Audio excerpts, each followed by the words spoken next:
When you consider all the questions Jesus might have answered in the gospel and didn't, when you consider all the issues Jesus might have addressed in the gospel but didn't, it's truly amazing that one concern he did address, one question he did answer, was the matter of how and what to pack when going on a trip. Who'd have guessed, huh? This past Monday morning, I flew from Boston to Denver. Can't tell you how many folks last weekend, back home, asked me the question, have you packed yet? The presumption being that packing for a trip is a task. It's work. We've got a lot of visitors here, so you probably did some packing recently yourselves. Of course, some folks pack heavy. Some folks pack light. It's pretty clear in the gospel today that Jesus packed really light and expected his followers to do the same. No money, no backpack, no extra pair of sandals. When Mark's gospel tells this same story, he says, bring only one tunic. That's the modern day equivalent of don't pack an extra shirt. No money. Can you imagine getting ready for a trip and taking no money with you? No purse, no wallet, no money clip, no credit card, no ATM card. Can you imagine taking a trip with no luggage, not even a medium-sized backpack? How about packing for a trip but not taking along a change of clothes?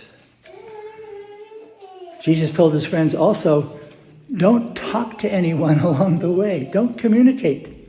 Imagine taking a trip and not bringing your cell phone or your laptop or your tablet. And one more travel tip from Jesus. Don't make any reservations. Go door to door until you find a peaceable house. Stay there. What's up here? What's going on? What is Jesus saying to us this afternoon? He's asking his friends to detach themselves. To detach themselves from things they usually rely on, things they depend on. To detach themselves from things they presume they really have to have. They really need these. Can't think of getting by without them. To detach themselves from things they regularly lean on. To detach themselves from all of that so that they might begin to discover how much more they need to lean on God than any of that other stuff. He's asking them to put some things aside so they can focus on other, more important, more vital things. And chief among those vital realities is our friendship with God and our call to share with others the peace that friendship brings us. So what does that mean for you? What does it mean for a guy like me whose suitcase probably weighed about 50 pounds when I checked my luggage back in Boston? Jesus is calling us here to take a little inventory, to do a little itemizing, an inventory of the things we just can't do without, the things we depend on for security, things we rely on for a sense of personal well-being, the things that fill the void of human loneliness, the things we turn to for comfort and peace. Now, many of the things that may have come to your mind as I ticked off those categories are, in and of themselves, good things. They're not bad. Those are good things. The purpose of this kind of inventory is less about the particular things that come to mind and so much more about our relationship with those things. our relationship with those things, our dependence on them, our reliance on them, our need to have them with us all the time in order to feel secure, content, happy, satisfied, at peace. Many of those things are good things precisely because they can lead us closer to God who is the source of all good things. But those same good things decrease in their value insofar as and whenever they become ends in themselves. Many years ago, I went two or three mission trips to Haiti. Haiti is the poorest nation in the Western Hemisphere. The people I met there lived in tin or plywood lean-tos.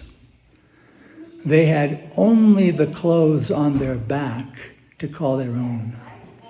They had virtually no possessions, no stuff.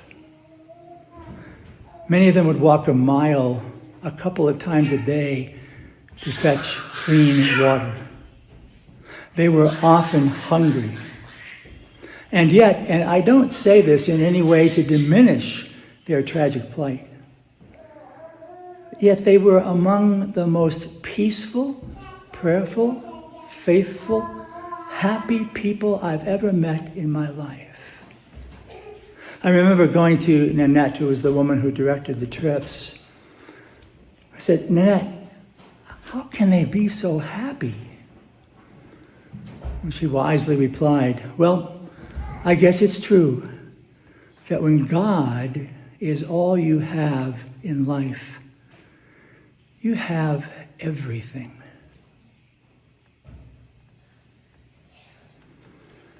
It's in the light of that truth that we need to examine our own happiness.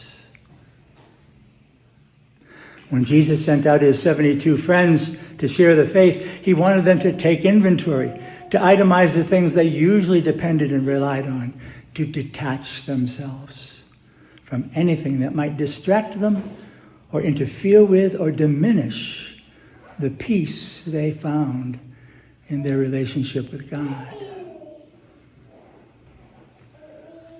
You know, every time I go to the airport, when I go to check my luggage, when I put it on the scale, I'm always a little bit afraid. So this happened to me once in Hawaii. I had too much. So you have to open up your suitcase and decide what you're going to leave in Hawaii or what you're going to take with you. It would be hard for me to open up my suitcase, which is filled with more stuff than I need to come to Denver. Hard for me to open that up and take some stuff out. If I had that much trouble with my luggage, imagine the challenge that Jesus poses to me today. He wants me to take everything out of my suitcase.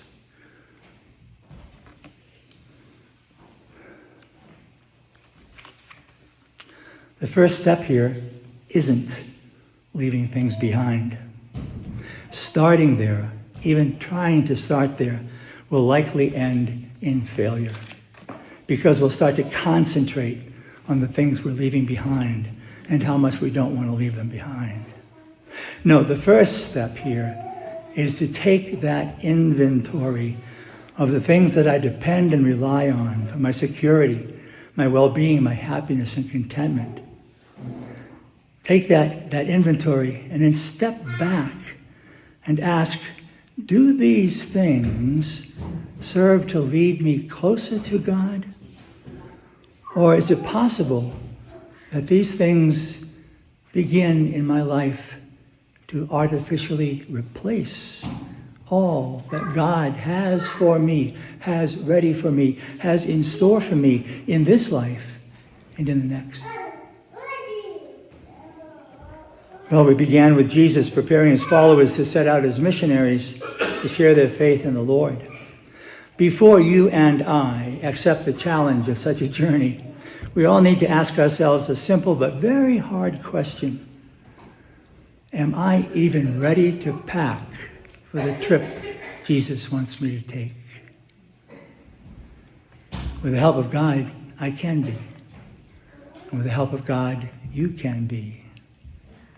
We worship every week in the shadow of Jesus' arms outstretched on the cross, where he literally detached himself from everything, even life itself, for us.